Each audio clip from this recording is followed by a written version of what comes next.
Hola, somos el equipo Conejito Feliz y el tema que vamos a presentar es alteraciones en la articulación temporomandibular. Comencemos.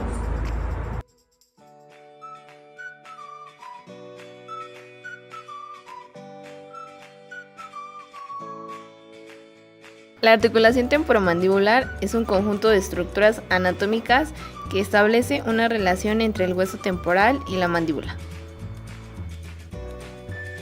Es la única articulación del cuerpo que puede trabajar con la del lado opuesto, sincrónica o independientemente. Está compuesta por cóndilo mandibular, menisco o disco articular, cavidad glenoidea del temporal y eminencia, tubérculo o cresta del temporal. Desde una perspectiva biopatológica, consideramos en primer lugar las anomalías del desarrollo y en segundo lugar las definiciones articulares y los trastornos de la dinámica articular más frecuentes del complejo articular temporomandibular adulto. Alteraciones en el desarrollo. La agenesia o aplasia condilar uni o bilateral es una alteración congénita poco frecuente. Está asociada generalmente a otros defectos anatómicos presentes en las anomalías del primer arco branquial. Estas anomalías pueden deberse a alteraciones en la migración de las células de la cresta neural que invaden en el mesénquima cefálico o a deficiencia vascular en las primeras semanas de desarrollo. También se ha descrito entre las alteraciones del desarrollo la hipertrofia del macetero de origen genético, que suele manifestarse en la pubertad.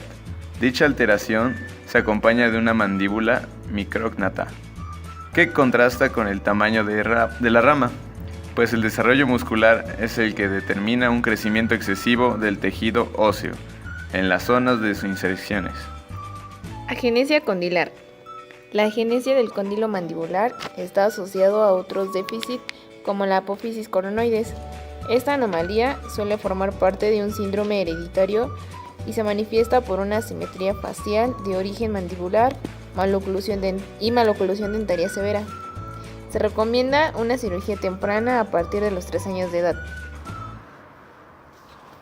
siendo los objetivos restablecer un centro de crecimiento condilar que facilite el normal desarrollo óseo facial, restablecer la simetría facial y reparar las deformidades faciales, evitando alteraciones psicológicas durante el desarrollo del niño. Por ello, la cirugía se realiza en combinación con otros procedimientos quirúrgicos, como osteotomías maxilomandibulares, reposicionadoras, osteoplatía, aumento de tejidos blandos y técnicas de distracción ósea. Entre las diversas alteraciones, las más comunes son hipertrofia de maceteros.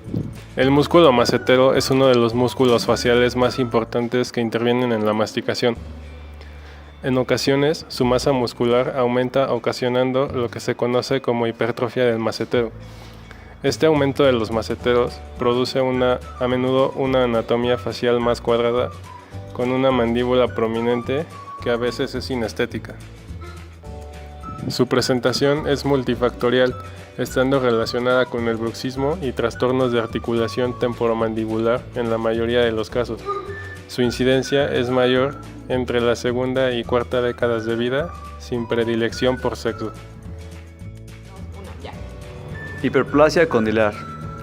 Se debe a un aumento no neoplásico en el número de células óseas normales. Puede ocurrir de forma aislada. La HC se manifiesta por un sobrecrecimiento del cóndilo mandibular, el cual en las radiografías aparece como un capuchón óseo. A diferencia de la hipoplasia, la hiperplasia condilar surge en la segunda década de vida, una vez el crecimiento mandibular del otro lado ha finalizado. Hay una asimetría casi exclusivamente mandibular, con desviación de la línea media hacia el lado sano e inclinación del plano oclusal hacia ese flanco. La cirugía condilar estará indicada en casos en los que se demuestre un crecimiento activo. Condiólisis. La pérdida parcial o total del cóndilo mandibular debido a infección o traumatismo en presencia de una enfermedad sistémica y por mecanismos desconocidos. Se da con mayor frecuencia en mujeres entre 20 y 30 años que presentan un plano mandibular alto y disfunción de la ATM previa a la cirugía, en las cuales se ha realizado avance mandibular importante y movimientos antihorarios del segmento distal mandibular.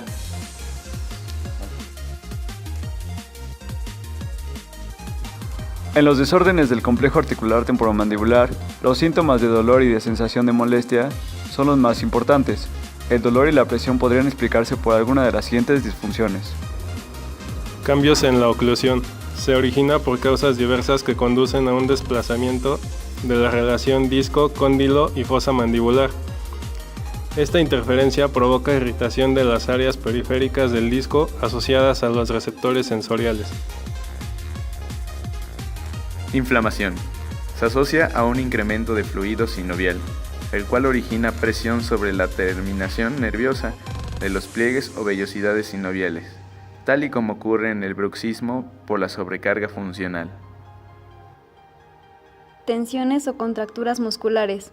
Actuarían tanto a nivel de los usos musculares como sobre las terminaciones nerviosas del periósteo. Si bien se conoce la inervación y el tipo de receptores existentes en las estructuras articulares, el mecanismo de la transmisión de estas sensaciones no están aún bien establecidas. Como conclusión, las alteraciones en la articulación temporomandibular tienen un origen embriológico y afectan de una manera postnatal. Y bueno, las alteraciones previamente dichas son solo algunas de las que se pueden manifestar, puesto que existen varios factores para las cuales se puedan presentar.